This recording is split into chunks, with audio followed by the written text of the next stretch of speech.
Datacracia, por Luli Radifária. Você é sempre bem-vindo ao nosso Datacracia e o tema de hoje, micro-ondas. Luli, sejamos gastronômicos. Vamos falar de micro-ondas hoje? Pois é, Mário.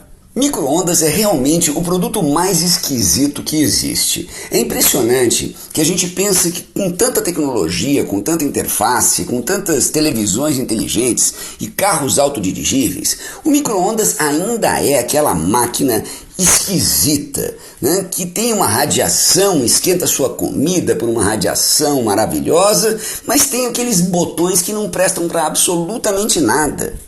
Tem razão, Luli. Tem aí uns botões muito esquisitos, né? Pudim, pipoca, frango, sei lá o quê, porque existem. Pois é, isso é um exemplo clássico de um modelo de implementação que é pensado no engenheiro, é pensado até na forma com que ele acredita que as pessoas vão usar, mas não é pensado no usuário, não é pensado em mim, em você, em quem usa micro-ondas. Um botão pipoca, por exemplo, é esquisitíssimo. Qual seria uma boa solução para esses botões, Luli? Uma boa solução para esses produtos seria um aplicativo ou alguma forma de integrar essa máquina, que é uma máquina especializada, blindada, que mexe com radiação e que é ligada na tomada, com uma outra máquina que é ligada em você, que é o seu telefone celular. Nesse aplicativo, você consegue estender as operações do micro-ondas e tornar o micro-ondas muito mais inteligente. Mais um aplicativo? Pois é, isso também me dá arrepios. Mais um aplicativo. Mas veja como esse aplicativo podia ser bacana. Primeiro que você pode atualizar o seu micro-ondas. Segundo que você pode pegar a receita da internet e colocar até para as coisas mais complicadas. Imagina que você bateu uns ovos numa batedeira lá e coloca no micro-ondas e ele começa a fazer uma série de operações super complicadas para mim como usuário, mas para ele facílimas, do tipo, olha, liga por 10 segundos, desliga por 30 segundos, aumenta a potência aqui, diminui a potência ali, etc, etc. E aí, aquela máquina, como a máquina de lavar, como o forno e como uma série de outras máquinas que hoje em dia estão ligadas na tomada, podem se tornar muito melhores. E eu acredito que isso é uma revolução muito maior do que a tal internet das coisas que estão tentando enfiar a goela abaixo da gente. Às vezes, a solução está perto de você. E é só você dar uma melhoradinha naquilo que já existe que você tem um produto muito, muito mais inovador. Eu sou o Mário Santi e conversei com o professor Luli Radifária. Datacracia, por Luli Radifária. Bibliomania, por Marisa Midori. Bom dia, professora Marisa Midori. Depois de indicar o livro como remédio para a alma, o que a senhora pode indicar neste mês para os leitores confinados? Pois é, foi tentando escapar da monotonia, mas também da indignação que os desmandos políticos me têm provocado, que eu me deparei com o romance A Insustentável Leveza do Ser, de Milan Kundera. Durante o mês de maio, nossa coluna deverá abordar as representações dos livros e das bibliotecas na literatura ficcional. Eu dedico a série do mês a Marcelo Bittencourt, jornalista da Rádio USP, que apresentou por longos anos o programa Biblioteca Sonora e que nos deixou nesses últimos dias. Saudades, Marcelo. Voltemos às imagens dos livros em A Insustentável Leveza do Ser. Mas no romance de Milan Kundera não há muito espaço para as representações dos livros e das bibliotecas, ou eu me engano? De fato, Cláudia, não há um grande espaço para o livro, mas há alguns momentos preciosos em que o livro rouba a cena. Eu vou me concentrar na personagem Teresa e no momento em que ela encontra, pela primeira vez, Thomas, que eu passo a citar.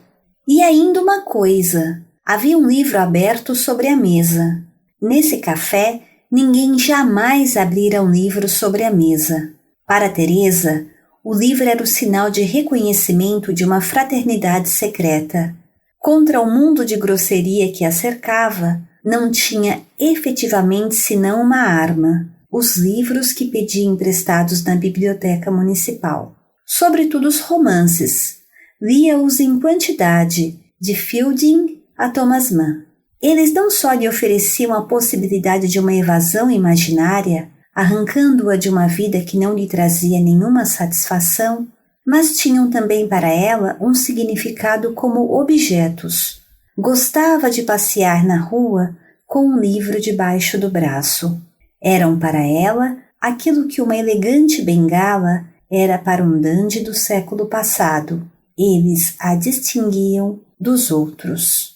Pois bem, temos nesse trecho a ideia do livro como um fator de distinção, o que torna todos os que o carregam membros de uma confraria, mas também o livro é o caminho para uma evasão imaginária, arrancando-o de uma vida que não lhe trazia nenhuma satisfação, e o próprio objeto tem aqui um significado. Gostava de passear na rua com um livro debaixo do braço.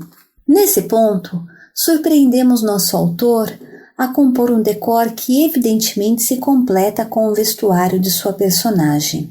O livro sobre a mesa, destoando do ambiente do bar e colocando em cena o duplo civilização e barbárie, e o livro que a personagem carrega debaixo do braço como um dandy ostenta sua bengala. A composição de Teresa daria um bom roteiro para uma pintura. Kundera, pouco antes de publicar o romance, fizera uma adaptação para o teatro do livro Jacques le Fataliste, de Diderot. A lembrança desse título vem à tona diversas vezes durante nossa leitura. Mas eu gostaria de resgatar, do século XVIII, apenas um aspecto, ou uma imagem. A composição cênica de Teresa, que ostenta seu livro para se distinguir das pessoas comuns, nos remete a algumas pinturas em que o livro compõe o decor como um elemento de distinção do personagem retratado. O mesmo ocorrerá mais tarde com a fotografia de algumas personalidades, geralmente políticos. No século das luzes, no século da razão, uma dama da corte do porte de Madame de Pompadour deixa-se retratar em sua alcova cercada por livros. Não quaisquer livros. Ela ostenta ao fundo a coleção de l'Encyclopédie de Diderot e d'Alembert. O livro compõe a cena e reafirma o seu potencial civilizatório, a civilização da razão. Da mesma forma que o livro repousado na mesa do bar se volta contra o mundo da grosseria, o livro debaixo do braço de Teresa a exclui da banalidade. E é isso aí. A professora Marisa Midori conversou com Cláudia Costa. Bibliomania, por Marisa Midori.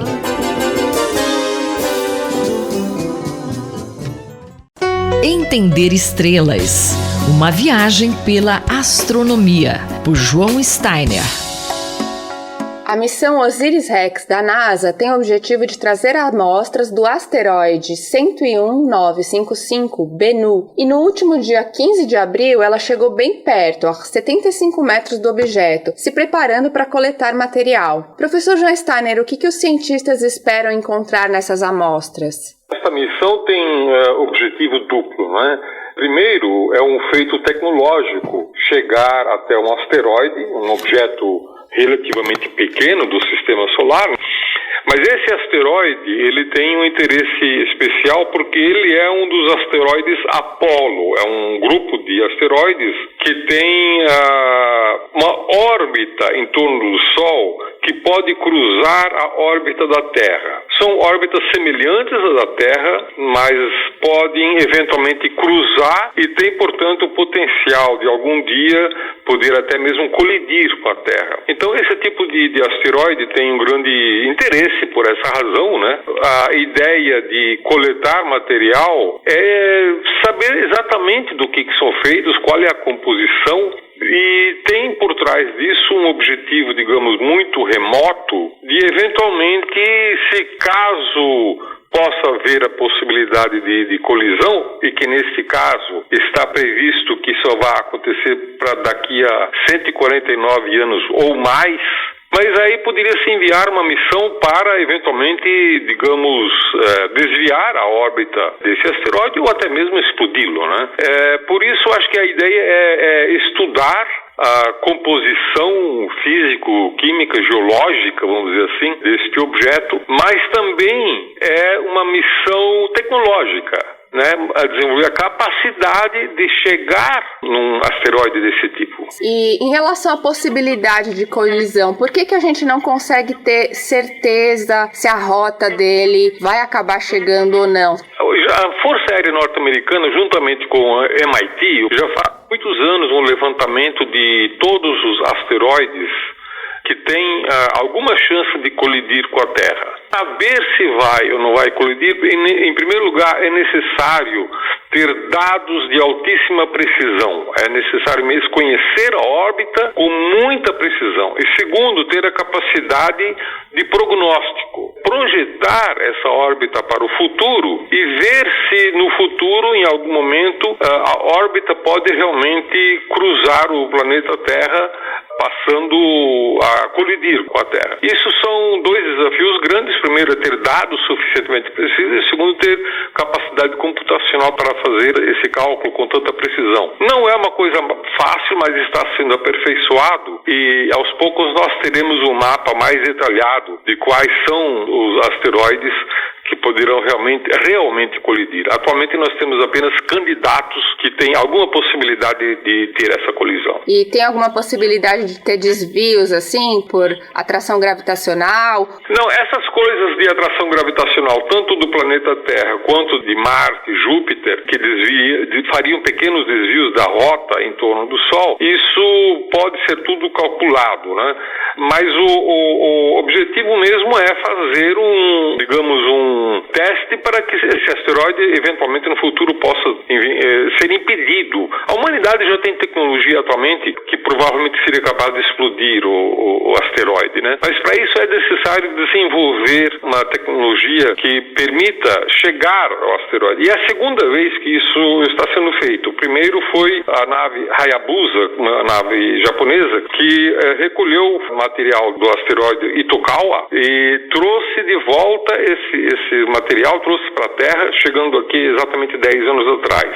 Agora, o Osiris-Rex, ele foi lançado em 2016 e foi feito então agora esse ensaio de aproximação, chegou muito perto. Esses ensaios são necessários para que não ocorra nenhum desastre, né? E ele fará então a coleta de material no próximo dia 25 de agosto e a partir daí iniciará a sua volta para a Terra e chegará então na Terra no dia 24 de setembro de 2023. O professor João Steiner, colunista da Rádio USP, conversou comigo, Luísa Caires. Entender estrelas. Uma viagem pela astronomia, por João Steiner. Ciência e Esporte, por Paulo Santiago. Professor Santiago, um grupo de pesquisadores brasileiros acabou de publicar um artigo sobre o uso de inteligência artificial no esporte, mais particularmente no basquete. Como o senhor avalia a publicação e o que ele tem de interessante? Olá, ouvintes da Rádio USP. Nesta coluna vamos falar de um trabalho recentemente publicado e ele é muito interessante, é de um grupo de pesquisadores da Unicamp. São todas pessoas muito competentes e muito dedicadas à ciência do esporte durante a carreira acadêmica. Então eu até faço questão de citar os nomes do Lucas Monesi, o Anderson Júnior, o Luciano Mercadante, o Leonardo Tomazelli Duarte e também conduzido aí o trabalho pelo Milton Mizuta. Tá? Esse é o grupo de pesquisadores do qual eu tenho a grande felicidade de ver uma publicação no periódico Frontiers in Bioengineering and Biotechnology. O trabalho trata-se do rastreamento, de fazer um tracking de forma automática de jogadores de basquetebol. Na verdade, o que eles determinam a posição é em 3D da cabeça do jogador de futebol de forma automática. Para isso, eles utilizaram o aprendizado de máquina, também conhecido aí popularmente como usar inteligência artificial. Então eles determinam de forma automática a localização da cabeça dos jogadores em quadra. Isso é muito importante porque esse grupo de pesquisadores já tem um bom histórico com outros programas, com outras aplicações, tanto no futebol e em outras modalidades esportivas, que dependiam muito mais da interação homem-máquina. Nesse caso, já mostra que os pesquisadores brasileiros, com essa publicação agora do 30 de abril de 2020, que os brasileiros estão ocupando lugar com a famosa inteligência artificial aplicada aos esportes. Então, esse trabalho é muito interessante, ele não é o pioneiro na área, mas ele mostra que pesquisadores brasileiros estão estudando, estão sim fazendo pesquisas com aprendizado de máquina, com computação, com inteligência artificial, para melhorar as análises nos esportes. E nesse caso específico, com o basquetebol, uma modalidade esportiva tão apreciada também no Brasil. Então eu parabenizo os autores e procurem esse trabalho pelo nome dos autores, pelo Monese e Mizuta, na Frontiers, que vocês irão encontrar. E o que o senhor acredita que esta pesquisa feita aqui no Brasil possa trazer como perspectiva futura? Olha, as perguntas, as perspectivas daqui para frente a partir do momento que imaginem como se fosse a mesma ideia, e muitos pesquisadores já fazem isso. Por exemplo, uma analogia seria o uso de energia nuclear. Muitos países detêm a tecnologia para produção e conseguir usar de forma, vamos colocar, politicamente correta a energia nuclear. A inteligência artificial aplicada aos esportes, em muitos casos, os brasileiros são passíveis de importar essa tecnologia. São pequenos grupos e poucos grupos que a gente tem conhecimento. Eu conheço esse da Unicamp, mais um outro da própria Unicamp, um na USP em São Carlos. Alguns grupos isolados aqui no Brasil que detêm, que dominam o uso de aprendizado de máquina, inteligência artificial para aplicação nos esportes. Então isso mostra, mais uma vez, e a perspectiva futura é que os brasileiros e as pesquisas de ponta só tendem a evoluir nesse caminho da inteligência artificial e aplicações nos esportes. Então, como se fosse a ideia, basta uma abertura, uma porta se abre e muitas outras pessoas têm acesso para trabalhar com conteúdo de computação, inteligência artificial aplicado ao esporte. Então, mais uma vez, eu parabenizo aí o Lucas Monese, o professor Luciano Mercadante, o professor Anderson, o Leonardo e o professor Milton Mizuta pela excelente publicação. Obrigado e até a próxima coluna. Nós ouvimos o professor Paulo Roberto Santiago, da Escola de Educação Física e Esporte da USP, em Ribeirão Preto. Rita Estela, para a Rádio USP. Ciência e Esporte, por Paulo Santiago.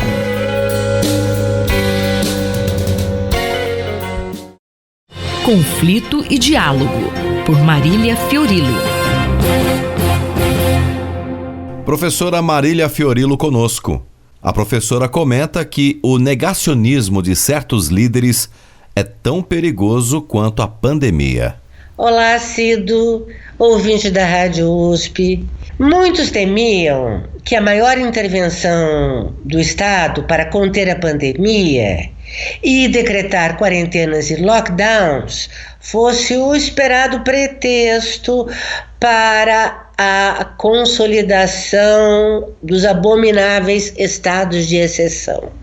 Ironicamente, ocorre o contrário. São os negacionistas, aqueles para quem milhões de mortes não interessam, que têm se mostrado muito mais inclinados à tirania e ao menosprezo pelo principal dos direitos humanos, que é o direito à vida.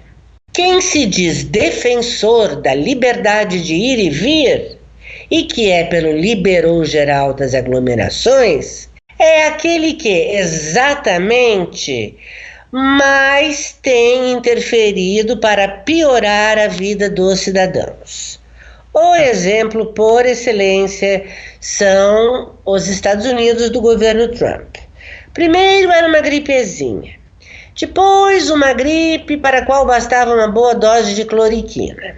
E, após um breve intervalo de aceitação das estatísticas terríveis, o último capítulo da estratégia trumpiana nessa história de horror, ou novela de reeleição, é dizer que o vírus foi fabricado na China, em laboratórios de Wuhan, num complô bad, como gosta de falar o presidente, sempre por monossílabos.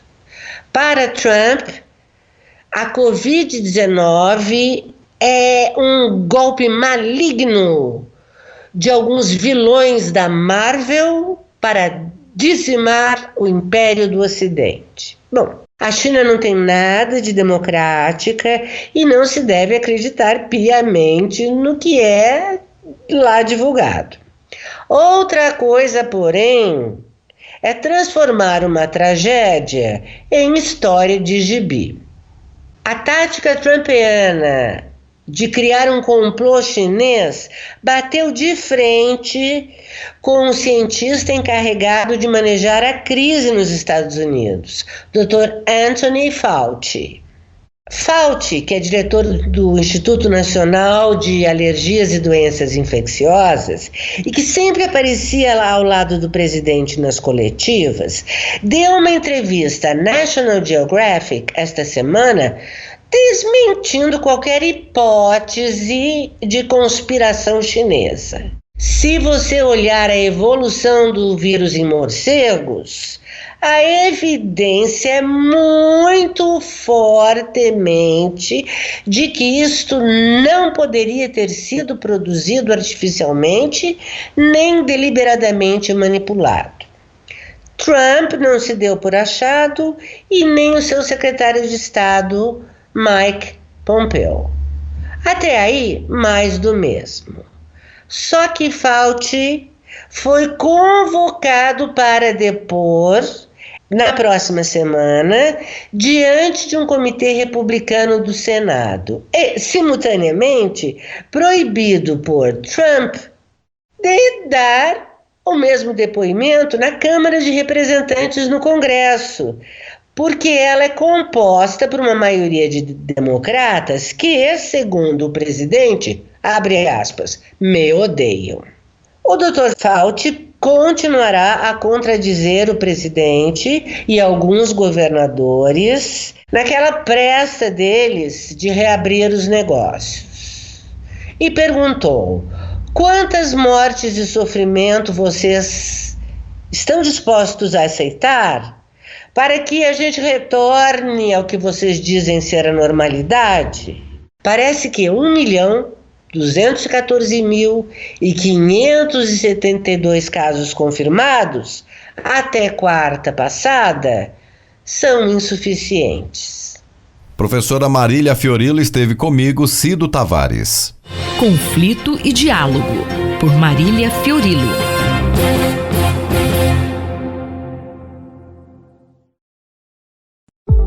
Educação e Direitos, com a professora Eunice Prudente. Professora Eunice, qual o tema da coluna hoje? Prezados, hoje vamos nos voltar para uma questão muito importante para o nosso direito de participação política, de integrar a sociedade, sobretudo no exercício de uma cidadania. Diz respeito a fake news, a notícias falsas divulgadas justamente durante uma pandemia.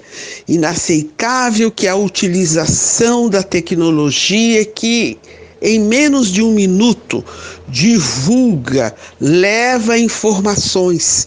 E temos aqui nos voltados pela importância das informações para existirmos enquanto pessoas para a nossa cidadania.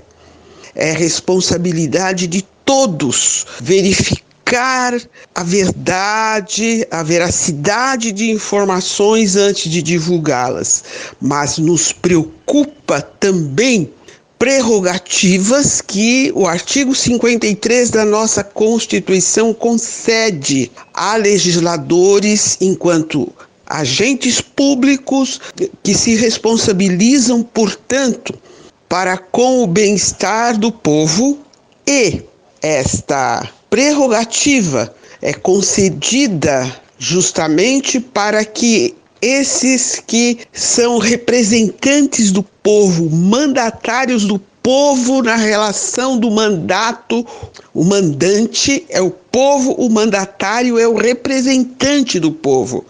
Ele não pode divulgar ou participar de fake news. Esta prerrogativa, ou as prerrogativas, é uma imunidade concedida justamente para que este representante do povo atenda o povo com total liberdade e dedicação e tem toda a credibilidade. São dotados já de veracidade toda e qualquer informação que advenha deste representante, sobretudo em tempos de pandemia.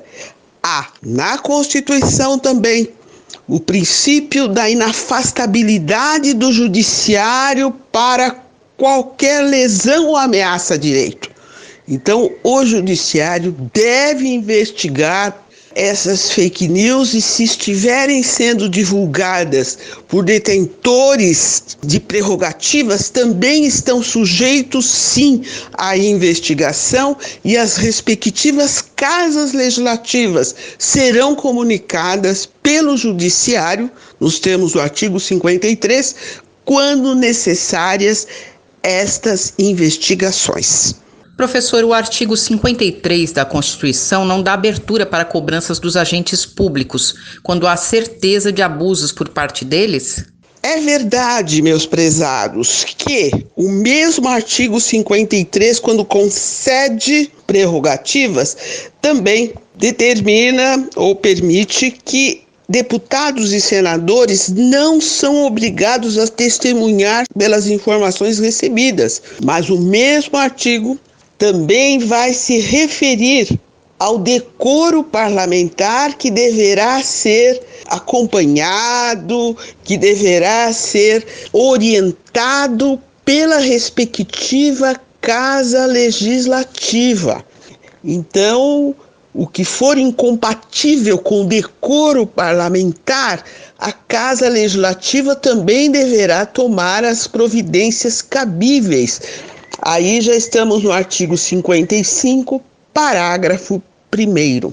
Eu, Simone Lemos, ouvi a professora Eunice Prudente. Educação e Direitos, com a professora Eunice Prudente.